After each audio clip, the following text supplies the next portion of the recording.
IVM हंस वाणी। हंस कथा मासिक अब आवाज की दुनिया में।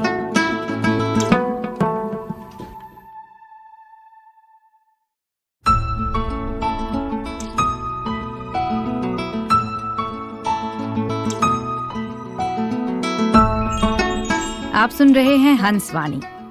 पेश है सारंग उपाध्याय की कहानी नीम की पत्तियां, जिसे आवाज दे रहे हैं जश्न कलम के कलाकार केसी शंकर।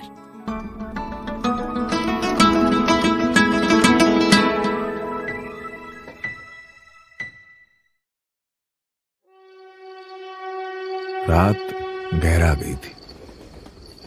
कुर्ला अमृतसर पठानकोट एक्सप्रेस रुकती थमती फिर धीमी गति से चलने लगती। रिजर्वेशन कोच की एक खिड़की में दयाबाई खामोशी से गर्दन टिकाए नींद में डूब उतर रही थी। कभी हवा के सरपट झोंके दयाबाई के चेहरे पर थपेड़े से पड़ते, तो कभी सिग्नल के इंतजार में रुकी हुई ट्रेन में पसरा सन्नाटा झिंगुरों और पंखों की घर घर आवाज के साथ मन पर रेंगने लगता। बेचैनी दयाबाई को छोड़ती न थी। हवा आंखों में नींद के झोंके भरती, लेकिन भीतर का डर करवट लेकर चौंका देता। दयाबाई नींद के इस पार भी थी और उस पार भी। दहशत भरे ख्यालों का रैला थका कर सुला देता, तो कभी हवा के उन्हीं झोंकों से सहम कर उठ जाती। उठती तो आंखें खिड़की से बाहर फैले अज्ञात में खो जाती, या फिर खिड़की से बाहर ट्रेन के डिब्बे की उल्टी पड़ती रोशनी में दिखती अपनी ही परछाई से चौंक उठती। रही सही घबराहट ट्रेन के रुकने से पैदा होती और खामोशी कांटों सी शरीर पर दौड़ती। 50 पार थी दयाबाई, लेकिन मजाल हो कि उम्र चेहरे पर दिखती हो। 3 जवान लड़कियां थीं, आरती, बेला और सोना। सबकी सब शादी लायक। तीनों बेटियां सफर में साथ थीं और सामने की सीट पर सोई थीं। सोई भी ऐसी थी कि ट्रेन चल रही है कि रुकी हुई इसका भी भान न था। न आई की हालत का अंदाजा था, न बेचैनी का।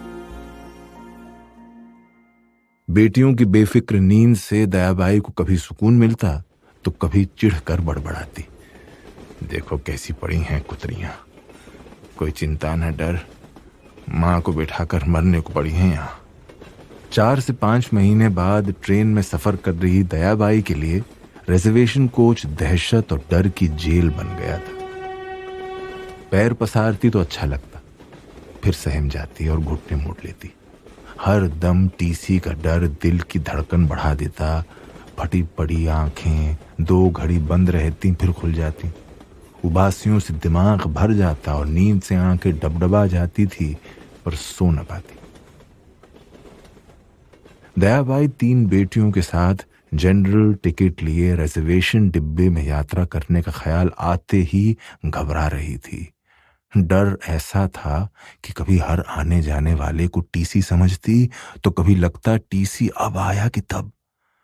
सामने की तीनों सीटों पर बेटियों को ऐसा बेसुध सोता देख दयाबाई सोचती, यदि जनरल डिब्बे में बैठती तो दरवाजे के पास पसर जाती और इतनी गहरी नींद आती कि सुध ना होती।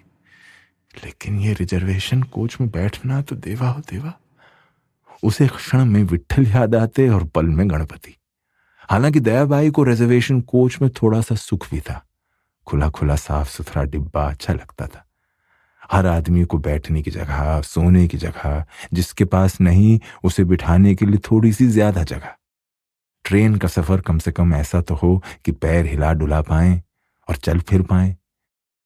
आज तो भले ही टिकट न थी, लेकिन रिजर्वेशन कोच में दिनों बाद उसे पैर पसारने और कमर को सीधा करने मिला था। फिर सोचती यदि इसकी तुलना में वो जनरल डिब्बे में होती तो पता नहीं क्या होता। जनरल डिब्बा तो आलू का बोरा बन गया है। हर गेट बोरे का मुंह कि लोग अब गिरे कि तब गिरे। हाँ, भीड़ ना हुई, मक्खियों का झुंड हो गया। गंदे तो इतने कि देवा माफ करे। गू मुंह उल्टी सब वहीं गेट के पास। बच्चों को गोदी में ही मुताकर उसी साड़ी से पहुंचती हैं और मुंह ढक कर सो जाती हैं। खाना और सोना भी वहीं, ऊपर से गुटखे, पान और तंबाकू की थूक। एक थूकता है तो दूसरे के मुंह में गिरता है। लोग न हुए देवा, डुक्करों के बच्चों का झुंड हो गया। सच कहूं तो वो भी साफ सुथरे होते हैं। लेकिन टिकट ना हो तो इंसान क्या करे। दयाबाई सोचती कि ऐसा बैठना देह को आराम तो देता, लेकिन मन कितना उच्चाट रहता है वही जानती है। टीसी के आने और पैसा लेकर जाने, गालियां देने, चिड़चिड़ करने और उसके सामने हाथ पैर जोड़ने की नौबत लेकर कौन करेगा ऐसा सफर।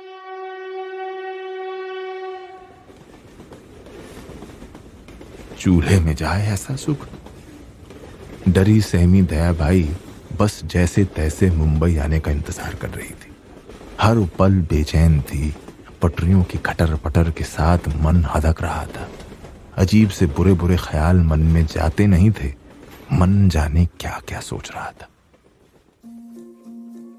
नींद नहीं आई तो दयाबाई ने साड़ी के पल्लू में खूंसी, अपनी चूने की डिब्बी और तंबाकू निकाली और मसल कर दाढ़ के नीचे दबा ली और फिर बाहर देखने लगी। जब मन का खालीपन बाहर फैले काले सन्नाटे सा नजर आया तो कसमसाते हुए साड़ी के पल्लू में खुद को समेट लिया और सामने की सीटों पर आरती, सोना और बेला को एकटक देखने लगी। बिना किसी झंझट के ये रात निकल जाए, फिर बताऊंगी लड़कियों को कि वो तो सो गई थी, लेकिन उसकी आई रात को संडास भी नहीं गई कि कहीं वहां टीसी मिल गया तो टिकट ना मांग ले। यूं तो दयाबाई के लिए रिजर्वेशन कोच नया नहीं था, लेकिन कोई गलत टिकट से गलत डिब्बे में यात्रा कर रहा हो तो सारे अनुभव सही कहां होते हैं। फिर उसके तो टिकट लेने और ऊपर से पैसा देने के बाद भी अनुभव ठीक कहां थे। टीसियों को देखकर ही दयाबाई की घिग्गी बंध जाती थी। मन हिकारत से भर उठता।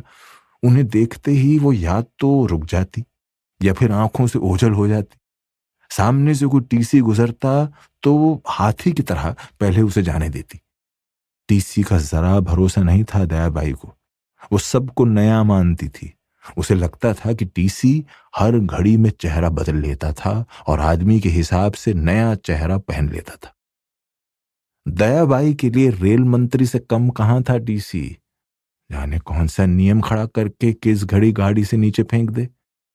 दयाबाई के लिए नीचे उतरने का मतलब था नीम की पत्तियों, लड़कियों, फूलों, बेल की पत्तियों का कलमुहा बोझा लेकर नंगे पैर प्लेटफॉर्म पर दौड़ना और इंजन की सीटी बजने से पहले तब तक दौड़ते रहना जब तक कि जनरल डिब्बे के पास न पहुंच जाए। यदि वहां पहुंच भी जाए तो लड़ झगड़ कर पहले सामान चढ़ाना और फिर खुद चढ़ना। फिर यदि टीसी रात में कहीं उतार दे तो सन्नाटों और अंधेरों में बेसुध पड़े प्लेटफॉर्मों पर दौड़ना। न डिब्बा दिखता, न लोग दरवाजा खोलते। ऐसे में नहीं चढ़ पाए तो रात में प्लेटफॉर्म पर पड़े शराबियों, पुलिस वालों और मवालियों की भूखी आंखों के गंदे सवाल जवाब थूक में निगलते रहो। फिर इन जवान छोकरियों को देखकर तो मन कांप जाता है। फिर गाड़ी भी कितनी लंबी, देवा ओ देवा कि बस दौड़ा करो। अब तो दयाबाई का शरीर भी कौन सा दम पकड़ता है। ककड़ी नहीं रही कि खिल्ली जैसे पैरों से प्लेटफॉर्म दर्द नाप लिया और चल्ला चोट मचाकर चढ़ गई अंदर। बुढ़ा रहा है बदन, फोकली लौकी की तरह हो गया है। गूदा भी ऐसा भरा है कि कढ़ाई की लापसी की तरह खदकते हैं पेट और कूल्हे। सबसे छोटी लड़की आरती के मासूम चेहरे की ओर देखकर दया की आंखें डबडबा गई। अपने ख्याल से खुद सहम गई। टीसी आ जाए और नीचे उतार दे तो कहां गट्ठर माथे पर उठाकर भागेंगे। कौन से फुर से जाकर डिब्बे के अंदर पहुंच जाएंगे। लोग भी कहां मदद करते हैं। वो तो मर्द कम, जनाना ज्यादा रह गए हैं। औरत जात का हीला हवाला देकर मदद की आस पालना गुनाह है। फिर दरवाजे तो ऐसे बंद कर देते हैं मानो शहर में सेप्टिक टैंक का ढक्कन हो जो सीमेंट से पैक कर दिया हो, खोलते ही नहीं। यदि गनीमत से खोल दिया और एकाध से गट्ठर में हाथ लगाने को बोल दिया तो मादर जात इधर उधर हाथ फेर देते। उम्र भी नहीं देखते कि उनकी आई की भी मां है। और आज तो साथ में जवान छोकरियां हैं। दयाबाई पल्लू से आंख पोंछ रही थी। रह रहकर चिंता सताए जाती थी। चिंता में आधा सफर काट दिया था। कभी बाहर देखती तो कभी अंदर। ट्रेन के डिब्बों में जल रही लाइटों की रोशनी खिड़की से छनकर बाहर गुजरती हुई झाड़ियों पेड़ों पर झिलमिलाती सी साथ चलती थी। ट्रेन चलती तो इंजन की सीटी किसी चीख सी गूंजती और आवाज का एक तेज भवंडर चारों ओर फैली नीरवता को भेद देता। इस आवाज से दया दो फाड़ हो जाती। इधर जब ट्रेन रुकती तो अंधेरे में खड़ी उस लंबी नीली रेल को दूर दूर तक फैले जंगल, झुरमुट, झाड़ियां, टीले और पहाड़ एकटक आश्चर्य से देखते। दयाबाई की उनींदी आंखों में खिड़की से बाहर फैला मटमैला अंधेरा, खेत खलिहान, फसलें, ऊँघती अनमनी झाड़ियां, अनगिनत गुजरते पेड़ सब समा गए थे। आज और दिनों की अपेक्षा ट्रेन में भीड़ भी कम थी। पूरे डिब्बे में कुछ सीट पर लोग, लेकिन कई बर्थ खाली। वो भी बेखबर सोए थे। खूब जगह थी, पर जाने क्यों ट्रेन का ये खालीपन दयाबाई के मन का खालीपन बन गया था। ना तो नींद थी, न चैन था। घड़ी में पीछे घूम कर देखती कि अब आया टीसी की तब। फिर सामने जाकर अपने 6 ताजी नीम की पत्तियों, बेलपत्र के गट्ठरों को देखती जो 3-3 की ढेरी में दरवाजे से सटे रखे हुए थे। फिर अपनी 3 लड़कियों को देखती जो सामने की सीट पर निढाल पड़ी थी। अब तो दयाबाई उन्हें देखकर और भी मन महसूस कर रह गई। दांत पीसकर बड़बड़ाने लगी। सावदा से चढ़ते वक्त ही चिल्ला रही थी कि कमीनी कुत्रियों, मान जाओ। क्यों बेकार में 200 रुपए की कमाई से 100 रुपए काले कोट की जेब में डालती हो? टीसी कौन सा तुम्हारा मामा है कि मुंबई तक झेलेगा? अरे ज्यादा से ज्यादा भुसावल, नहीं तो इधर 40 गांव के पहले कहीं उतार देगा। लेकिन छोकरियां बात तो सुनने को राजी हूं। अरे माना कि दादर के फूल बाजार में फूल पत्तियों के थोड़े पैसे मिल जाते हैं, लेकिन मेहनत और जोखिम कितना है। अब तो फूल बाजार भी फूल बाजार न होकर मच्छी बाजार हो गया है। हर तीसरा नीम बेचता है, बेलपत्र बेचता है। धंधा भी बदल रहा है। अब तो देश के कोने कोने से तरह तरह के फूल बिकते हैं। विदेशी फूलों की भी बहार है वहां। फूल मंडी में हर आदमी धंधा कर रहा है। हम तो बस बारिश में बेलपत्र और नीम की पत्तियां बेचते हैं, ज्यादा से ज्यादा नीम के दातून के डंठल। वो तो नीम की पत्तियां बाहर से काम करने आए यूपी बिहार के मजूर और कामगार ले जाते हैं और बेलपत्र मंदिरों शिवालयों में चले जाते हैं। दाम अच्छे मिलते सुवाते हैं इन दिनों। घंटों खटने और इतनी दूर चलने के बाद 1500 आते हैं हाथ। बाकी क्या बचता है? आदिवासी जंगली बंजारे ठहरे, कौन कहाँ पूछता है।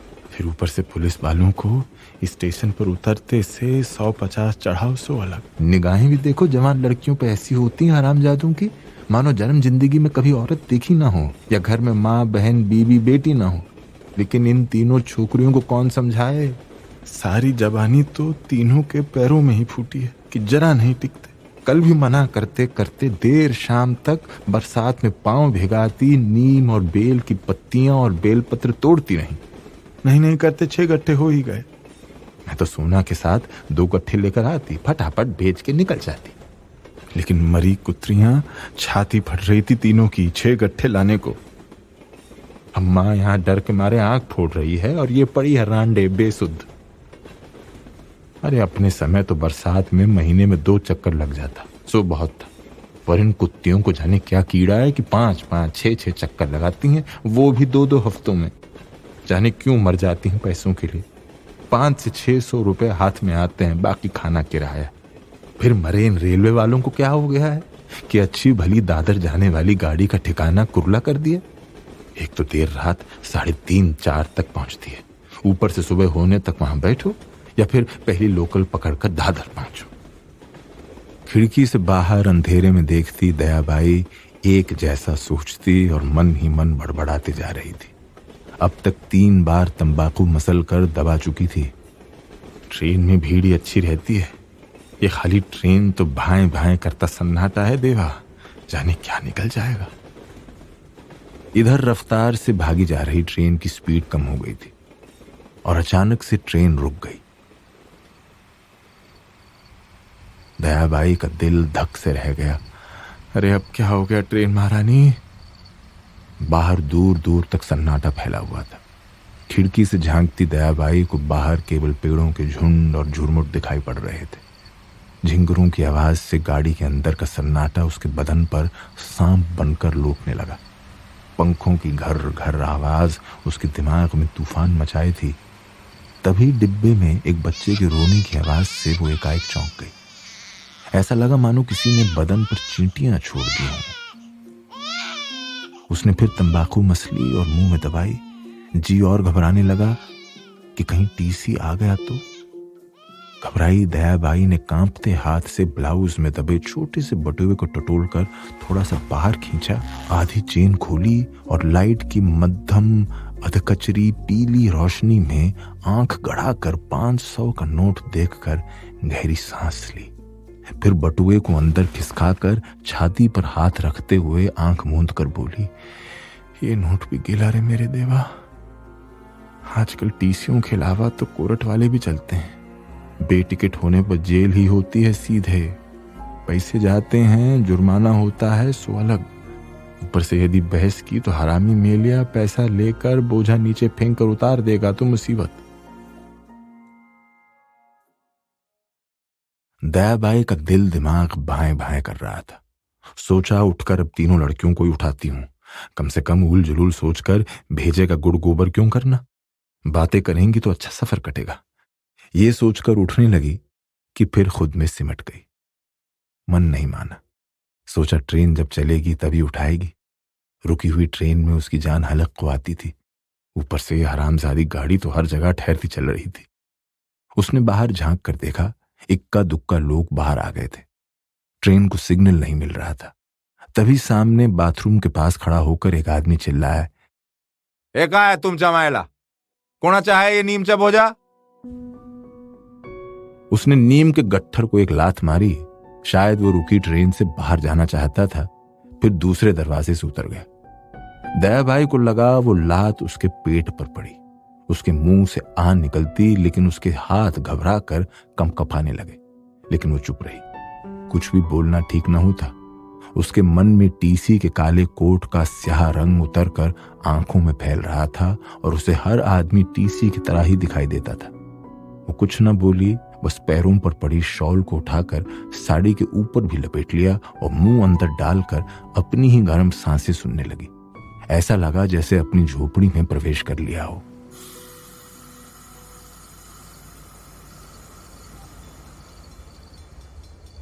ट्रेन रुकी हुई थी। बाहर का सन्नाटा झींगुरों और लोगों की बातचीत की आवाजों में मिलकर दया के कानों में घुल रहा था। कभी रात को बटेर की आवाज आती तो कहीं से कुत्ते के रोने की। अचानक बाहर से आ रही आवाजों को उसने सुना। नीचे उतरे लोग बात कर रहे थे। अरे क्या बस नासिक आने वाला है क्या? है का स्टेशन आहे? उगांव। रात का 11 बज रहा था। नासिक और उससे ज्यादा उगांव का नाम सुनते ही दयाबाई को लगा मानो उसके कानों में किसी ने पिघला सीसा ही डाल दिया हो। उगांव का नाम सुनते ही उसकी आंखें डबडबा गई। उसने सामने अपनी जवान छोकरियों आरती, सोना और बेला को देखा।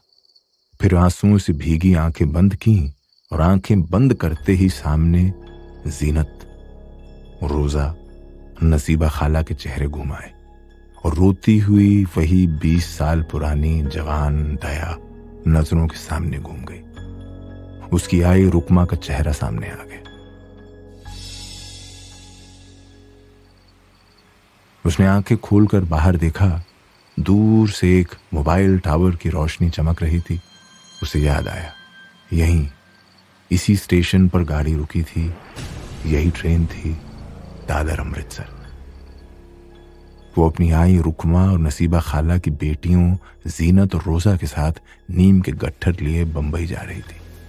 तब तो भीड़ भी कम रहती थी, लेकिन बेल और नीम की पत्तियां और नीम के दातूनें उस रोज ज्यादा थी। सो रिजर्वेशन कोच में चढ़े थे। खूब नाक मुंह घिसाई थी 3 से 4 टीसियों के सामने। यहां तक कि 50 की कमाई से 25 रुपए भी दिए थे। लेकिन हरामी के जनों ने पैसे लेने के बाद भी यहीं बस इसी प्लेटफॉर्म पर 2 माओं और 3 जवान छोकरियों को रात में उतार दिया था। पहले नीम की पत्तियों, बेल के पत्तों, दातूनों के गट्ठों को लात मारकर टीसियों ने बाहर फेंका और फिर उन्हें रात का 2:30 बज रहा था। 2 माएं और 3 जवान लड़कियां प्लेटफॉर्म पर टीसियों के सामने ट्रेन के अंदर बस खड़े रहने की गुहार लगा रही थी, लेकिन किसी ने कुछ नहीं सुना। इतना सब लेकर जनरल डिब्बे में पहुंचना आसान कहाँ था। जवान छोकरियां पूरे प्लेटफॉर्म पर नीम के गट्ठर लेकर दौड़ती फिरी थी। डिब्बा था कहाँ नजदीक। गाड़ी तो 2 चीखों के साथ हरी बत्ती हिलाती चल पड़ी थी, सांप सी सरकती। बस रह गई काली कुट रात, खाली पटरियां और 2-2 माएं जवान लड़कियों के साथ। वो रात और उसकी दर्दनाक यादें मिटी कहाँ हैं दयाबाई के दिल से। सिंहर जाती है वो गांव का नाम सुनकर। 40 गांव के पास के किसी गांव का प्लेटफॉर्म था वो। सुनसान, दूर दूर तक कुछ न था। पहले कुत्तों ने भौंकना शुरू किया, उसके बाद आदमियों ने। यहीं पर उधर झाड़ियों में पेशाब करने गई थी वो, और उसे 2 हरामजादों ने पकड़ लिया था और बदन नोच कर फिर उधर झाड़ियों में अंदर ले जाकर फेंक दिया था। आज भी उन कुत्तों के दांतों और नाखूनों के निशान मिटे नहीं हैं। इज्जत तार तार कर दी हरामजादों ने। उसके रोने चीखने की आवाज सुनकर सब भागे थे उसकी तरफ। उसे देखते ही आई का तो कलेजा हलक से बाहर आ गया था। सबकी रुलाई फूट पड़ी। कीचड़ में लिपटी खून के खरोंचों से हलाकान, खींचे टूटे बिखरे बाल, लबूरा हुआ चेहरा, दोनों बाजुओं से फटा ब्लाउज, टूटे पटन, आंसुओं से भरी लाल चट आंखें। गर्दन तो ऐसी लग रही थी मानो आदमखोर शेरों ने केवल पंजे मार मार कर छोड़ दिया हो। मुंह सूख कर कड़क और सफेद हो चला था। याद है उसे अपने जीवन की सबसे काली अंधियारी रात। ना तो उसे रोते बन रहा था, न चलते। पैरों में मानो एनेस्थीसिया दे दिया हो। नसीबा खाला और आई देखते ही समझ गई थी। दोनों देखकर चिल्लाई, फिर सहम गई। वो तो आई को देखकर बस चिपट गई और रोने के लिए फूट पड़ने वाली थी, लेकिन आई बदहवास से चिल्लाने लगी, हाथ में हंसियां उठा लिया। मेलिया कुत्रियां माँ बहन नहीं है क्या घर में? गालियां बकने लगी। आई की आंखों में शोले दहक रहे थे।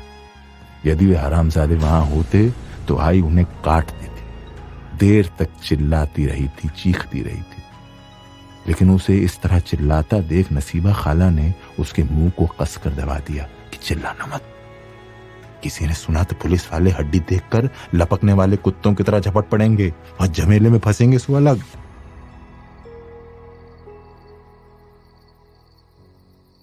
दोनों माएं जानती थी कि एक जवान फूल को स्याह रात में कुचला गया है तो 2 और साथ में हैं। नसीबा खाला की बेटियां जीनत और रोजा भी सहमी हुई थी। नसीबा खाला ने वहीं पास के प्याऊ से उसके हाथ मुंह धुलाए, साड़ी के पल्लू से मुंह पोंछा और नीचे जमीन पर बैठाकर शांत किया। आई ने झटपट गट्ठर से नीम की पत्तियां तोड़ी, पीसी और उसका लेप पैरों, हाथों, गर्दन, पेट व बाजुओं और जांघों और नीचे आई खरोंचों पर मल दिया। थोड़ी देर में सब शांत हो गया। तीनों देर तक भरी आंखों से एक दूसरे को देखती रहीं। नसीबा खाला की रह रहकर रुलाई फूटती और आई को समझाती कि इस रात को यही दफन करके भूल जाओ। आई का दिल अंदर से गुबार हो रहा था, तो वहीं वहीं दिल बिल्कुल नरम मिट्टी के लोई की तरह भी मचल रहा था कि कब पिघल कर फैल जाए। वो तो बस जैसे तैसे उसके दिल को थामे अपनी खामोशी के बांध को समेटे हुई थी। कभी हल्की रोशनी में उसके इस कुचले गए फूल को देखती तो कभी नीम की पत्तियों को, फिर उसकी निगाहें कड़क लोहे की बाहों से फैली पटरियों पर पड़ती, जिन पर कभी कभार तेज रफ्तार से बेकरार गाड़ी गुजरती जाती। वो रात तो चली गई, लेकिन उसका अंधेरा आज भी उसके दिल में काला स्याह सा भरा हुआ है और इन काले कोट वालों को देखकर वही अंधेरा सामने आ खड़ा होता है। उसका तो दिल ही बैठ जाता है रिजर्वेशन कोच देखकर, और फिर देर रात को उतारे जाने का सोचकर तो बस जान ही निकल जाती है। मुर्दार गाड़ी भी ऐसी है कि देर रात चलती है और रात को ही पहुंचती है। सालों बीत गए हैं यही सब करते। इन जवान छोकरियों को साथ लाते ही उसका तो कलेजा जब तक गाड़ी दादर न पहुंच जाए हलक में रहता है। हालांकि समय बदल गया है, फिर भी अब तो थाने में इज्जत आबरू लुट रही है। पुलिस वालों का कौन भरोसा।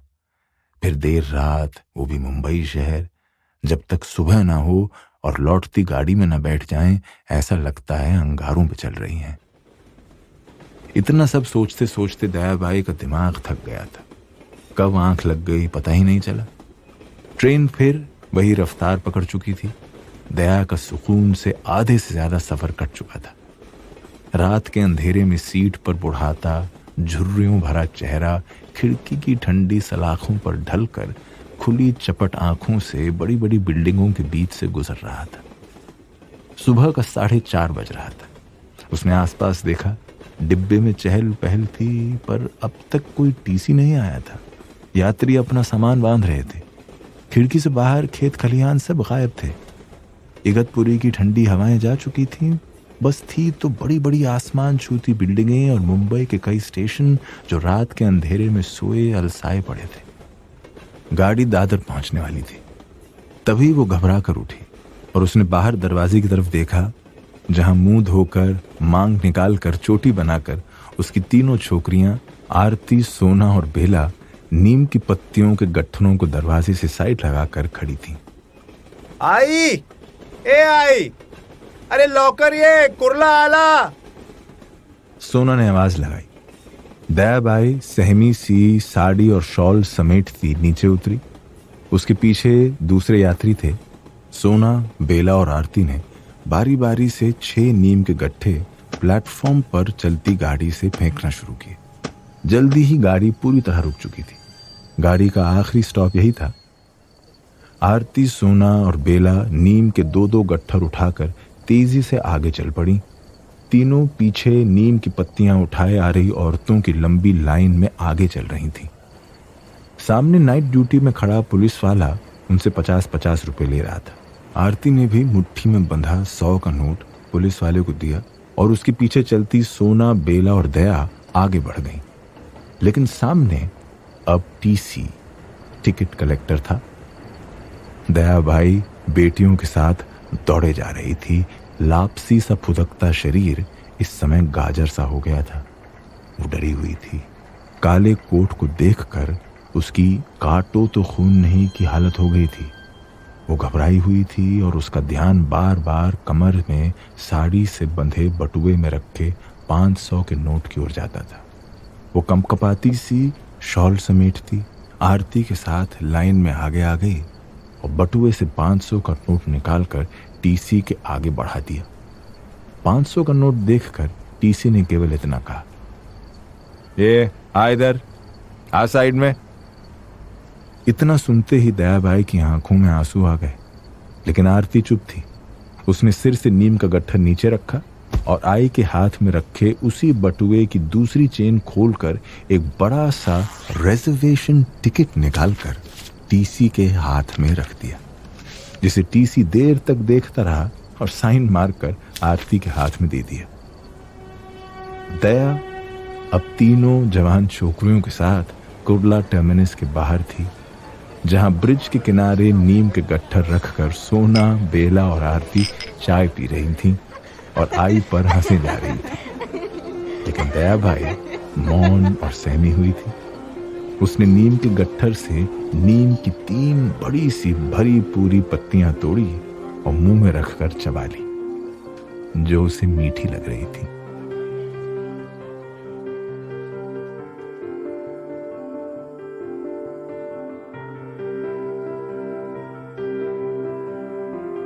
महाराष्ट्र और मध्य प्रदेश के सीमावर्ती इलाके, मध्य प्रदेश के पश्चिमी निमाड़ के बुरहानपुर जिले से सटा महाराष्ट्र का जलगांव जिला खानदेश क्षेत्र के रूप में जाना जाता है। यहाँ पाल आदिवासी इलाके से लेकर यावल, निभोरा, फैजपुर, साफदा और भुसावल के सैकड़ों की संख्या में आदिवासी भील, पावरा मुस्लिम, तड़वी और गरीब बंजारे लोग नीम की पत्तियां, नीम की टहनियां, दातून, डंठल, बेल पत्र आदि बोरियों में या गट्ठर के रूप में सिर पर रखकर ट्रेनों में चढ़ाते हैं और पूरी रात सफर कर दादर के फूल बाजार में सुबह सुबह बेचते हैं, दूसरे दिन लौट आते हैं। इनमें महिलाओं, लड़कियों के अलावा जवान पुरुष और बूढ़े भी शामिल होते हैं। सालों से ये समुदाय ऐसे ही रोजी कमाने को मजबूर हैं।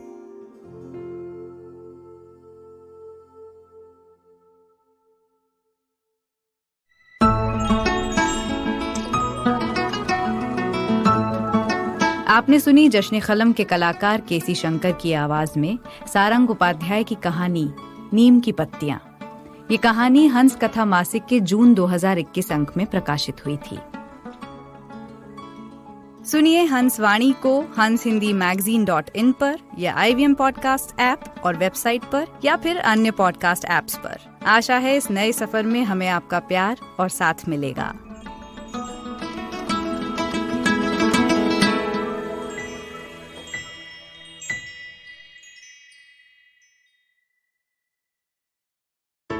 Hey, it's been another great week on the IVM Podcast Network. On Agla Station Adulthood, Ritasha and Ayushi are in conversation with journalist Pallavi Iyer. They talk about her having lived in so many different cities, adulting through it all, and what motherhood means to her and how young folk can lead better lives and support the nation's progress.